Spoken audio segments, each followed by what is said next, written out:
جب تم کسی تکلیف کی وجہ سے اللہ کے سامنے روتے ہو تو دراصل تم اپنی کمزوری نہیں بلکہ اپنی سب سے بڑی طاقت کا اظہار کر رہے ہوتے ہو۔ وہ آنسو جو لوگوں کے سامنے نہیں بہتے، وہ سجدے میں گر کر اللہ تک پہنچتے ہیں۔ اس لمحے تمہارا دل ٹوٹا ہوا نہیں ہوتا بلکہ رب کے در پر جڑا ہوا ہوتا ہے۔ اللہ کے سامنے رونا اس بات کی علامت ہے کہ تم نے ہر سہارے سے منہ موڑ کر صرف اسی کو اپنا سہارا مان لیا ہے۔ وہ تمہاری خاموش سسکیوں کو بھی سنتا ہے، وہ درد بھی جانتا ہے جو لفظوں میں بیان نہیں ہو پاتا۔ قرآن میں آتا ہے کہ اللہ دلوں کے حال سے خوب واقف ہے، اس لیے تمہارا ایک آنسو بھی ضائع نہیں جاتا۔ اکثر ایسا ہوتا ہے کہ جس تکلیف پر تم روتے ہو وہی تکلیف بعد میں تمہاری زندگی کا سبب خیر بن جاتی ہے۔ اللہ آنسوؤں کے بدلے صبر عطا کرتا ہے اور صبر کے بدلے وہ سکون دیتا ہے جو دنیا کی کسی چیز سے نہیں ملتا۔ سجدے میں بہنے والے آنسو تقدیر بدلنے کی طاقت رکھتے ہیں، کیونکہ یہ دعا دل کی گہرائی سے نکلتی ہے۔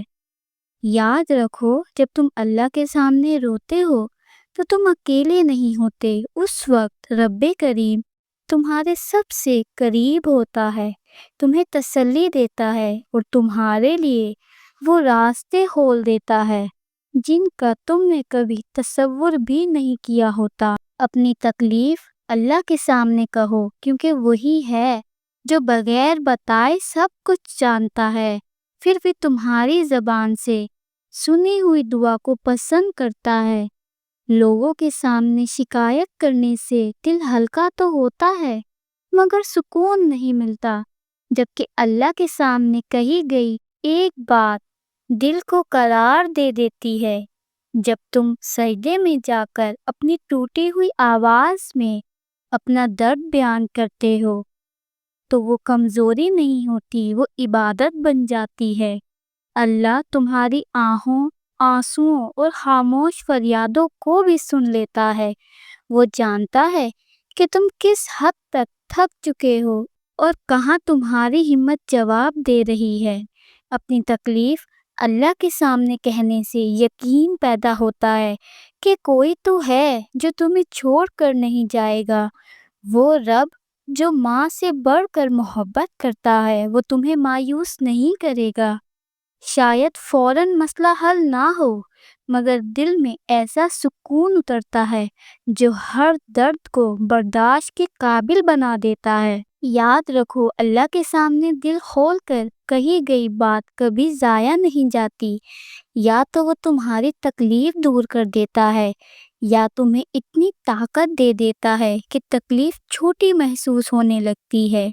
یہی اللہ پر بھروسے کا سب سے خوبصورت انعام ہے۔ جب کسی تکلیف کی وجہ سے آپ اللہ کے آگے روتے ہو تو وہ خاموش نہیں رہتا، اللہ اشاروں میں بات کرتا ہے۔ دل کے پردوں پر چند عام مگر گہرے اشارے یہ ہوتے ہیں۔ پہلا، دل کا ہلکا ہو جانا۔ رونے کے بعد اگر سینہ بوجھ سے خالی محسوس ہو تو یہ اشارہ ہے کہ اللہ نے آپ کی فریاد سن لی ہے۔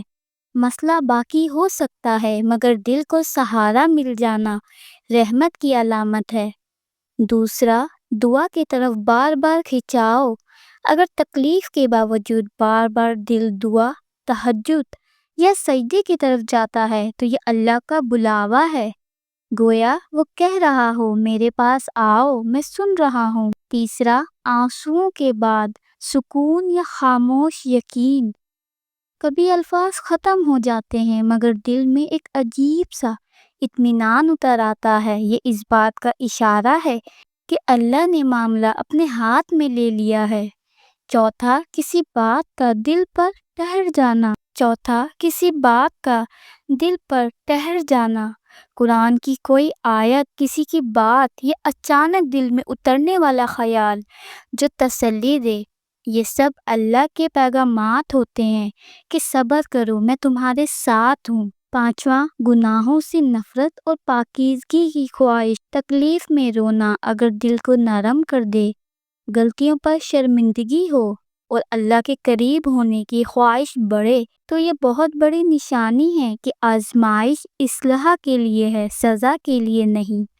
چوتھا، وقت پر مدد کا آ جانا کبھی مسئلہ حل نہیں ہوتا، مگر برداشت کی طاقت مل جاتی ہے، یا کوئی سہارا بغیر مانگے آ جاتا ہے، یہ اللہ کی خفیہ مدد ہوتی ہے۔ یاد رکھیں، اللہ کے آگے رونا کمزوری نہیں، قبولیت کی علامت ہے۔ جو آنسو اللہ کے لیے بہتے ہیں وہ کبھی ضائع نہیں ہوتے، وہ یا تو دعا بن جاتے ہیں یا تقدیر بدلنے کا سبب۔ دعا: اے اللہ، میں اپنی کمزوری اور اپنے آنسو تیرے سامنے رکھتی ہوں۔ میں نے لوگوں سے نہیں، صرف تجھ سے فریاد کی ہے۔ یا اللہ، میرے دل کا بوجھ ہلکا کر دے، میرے آنسوؤں کو اپنی رحمت میں بدل دے اور میری تکلیف کو تیرے قریب آنے کا ذریعہ بنا دے۔ اے رب، اگر یہ آزمائش ہے تو مجھے صبر عطا فرما، اگر سزا ہے تو مجھے معاف فرما، اور اگر انتظار ہے تو مجھے یقین عطا فرما۔ میرے دل کو اس بات پر مطمئن کر دے کہ تو مجھے دیکھ رہا ہے، سن رہا ہے اور میرے حق میں بہترین فیصلہ کر رہا ہے۔ یا اللہ، مجھے اتنا مضبوط کر دے کہ میں ٹوٹ کر بھی تجھ سے جڑا رہوں، اور اتنا نرم رکھ کہ میں کبھی تجھ سے غافل نہ ہو سکوں۔ آمین۔ پیارے ویورز، اگر آپ کو میری یہ ویڈیو پسند آئی ہو تو ویڈیو کو لائک اور کمنٹ ضرور کیجیے گا، اور اس طرح کی مزید ویڈیوز دیکھنے کے لیے میرے چینل کو بھی ضرور سبسکرائب کیجیے گا، اور مجھے اپنی دعاؤں میں ضرور یاد رکھیے گا۔ جزاک اللہ۔